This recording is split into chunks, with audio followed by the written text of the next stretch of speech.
Hi, everybody. I'm David Gibson. Welcome back to another episode. I keep calling it an episode. I don't know why I'm calling it that, but another little edition of Thank Your SID Week. Today, I have Larry Dougherty of Temple University. He is also a past CoSIDA president. A whole ton of accolades that we're going to get for you guys. So, Larry, how are you doing today?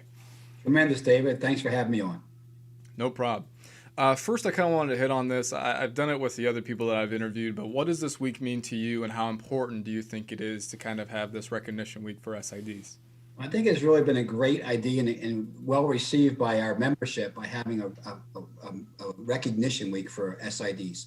I think that the SID profession is so behind the scenes, and so much hard work goes in to it with our members that to have people shout them out on social media, which we see a lot of now, and to recognize them for all their hard work, I truly love it. I like to see that the student athletes then that appreciate what SIDs do, shout them out on social, and then just it's great that CoSIDA board thought about this and put this in place, and I think it's really taken off. Perfect. Well, how about over kind of your tenure here? I mean, you're part of the past president's council, which is a new part of the cabinet structure. What about the past president's voices during this entire week? I mean, is it any different for you? What's your perspective like on this entire week? Well, one thing I think as a past president, I mean, I'm in the elder state here, I guess. I just turned 60, and some of the past presidents on the council are near my age, older or around it, and some are younger. But I think that we appreciate this more because we've seen so much change in the profession right now, and how this profession has grown from, quote, the SIDs to strategic communications is what we call ourselves, our department at Temple, and how it's changed from just doing statistics to messaging and being, thinking about what the plan is for making announcements and guiding your administrators and even your university administrators through crises. So I think that there's a lot that has happened over my tenure as a SID, or not just a past president, and seeing that growth in our profession is great. And having the past presidents council to be able to give some input and insight to the profession has really been a great addition. You are heavily involved in CoSIDA. I mean, you're on the Academic All-America Committee. You've been on it for a long time. You've also earned some community service award stuff. How important is it for you, and how important do you think it is for other SIDs to be involved in stuff like CoSIDA, even if it is just something as small as, hey, I appreciate what you're doing, just sending an email to somebody else? Yeah, I think the organization has changed and grown, being now part of NACTA. I think that a lot of times SIDs feel underappreciated and they don't feel they have a voice. And now that being involved in CoSIDA may show that you can help, make some changes and help, the profession as a whole. So I think that has helped. We've grown as an organization to where we now have an executive director and full-time staff, and I think we've got more respect for the organization from the Athletic Directors Association, from NACDA, and from other areas. And I think that's part of what CoSIDA has been doing. I would urge SIDs that aren't really active in CoSIDA to really look at, what CoSIDA is doing now, to go on the website, not just to nominate for Academic All-American, but to see all of the materials that are up there for professional development. I think that the staff at CoSIDA really does a great job with.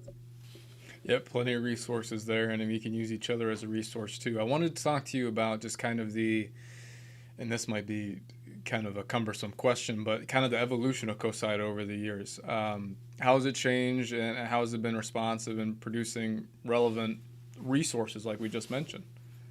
Well, I think I started my first convention was a student in Philadelphia in I think it was 1981.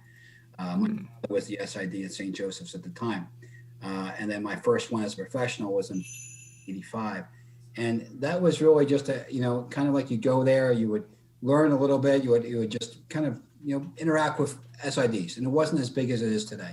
I think right now going to conventions, there's so much you can gather, so much information, and you're there with other areas of the athletic department. You're right there with marketing, you're there with athletic trainers potentially, you're there with ADs.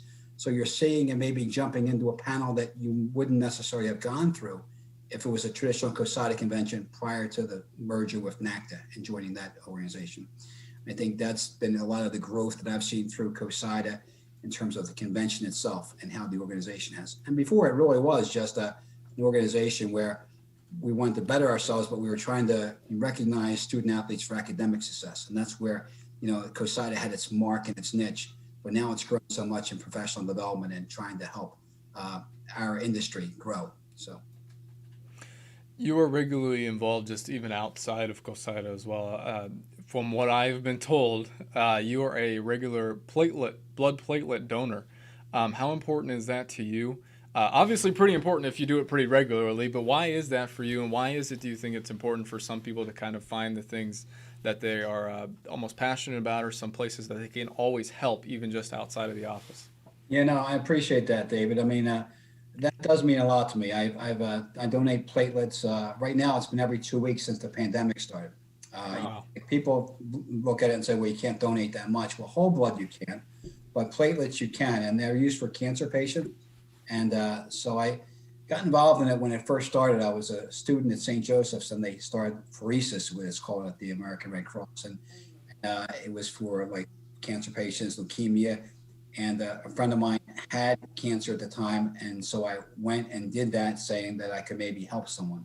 And, then I would keep doing it when I would have the time. It takes 2 to 3 hours. Really, I think you're on the machine for 2 hours and like 20 minutes. So about the whole start to finish is 3 hours. So it's difficult at times to do when you're in the middle of a season. But the pandemic has shown that, you can do this. I'm there on the machine with my laptop, able to take conference calls, to go on Zooms, to with my mask on, obviously, but to be able to work and still feel like you're doing something that really, it doesn't take a lot of time or a lot of energy to do. You're just trying to help other people. And, that's kind of why I do it. And I'm hoping that, more do. It's great to see the people at the Red Cross that usually all the chairs are full, which is great. They have about 8 chairs there and, for that time period. You mentioned that your father was the SID of St. Joseph. How has that influenced you over the years? Tremendous. I mean, he was at St. Joe's for 9 years, but he was pretty much like a volunteer SID when he was working before that, and he would travel with the St. Joe's basketball team. So I kind of grew up in it. Went to St. Joe's as an undergraduate while he was there doing, working as the SID. He took ill. He had a back issue. So I took over for him the second half of my senior year, and we went to the NCAA tournament. So it was a great experience, and it showed me how much I loved the profession. And I saw how much he loved what he was doing. He had a passion for what he was doing. And I think that's what a lot of us do in this profession. We have a passion for our work. So it doesn't become a job. It's really just a livelihood for what we do. But so that made me think about going into it. And so, went to grad school like a lot of people do, and went into that and did the grad assistantship route, and, and just worked my way up. So it's been so rewarding to be an SD. Awesome. Well, Larry, this interview could go on for a couple hours, I feel like, if it really had to. But just a kind of final question I'm asking everybody as we're winding down here. This is a week of thanks. So who would you like to thank in this profession?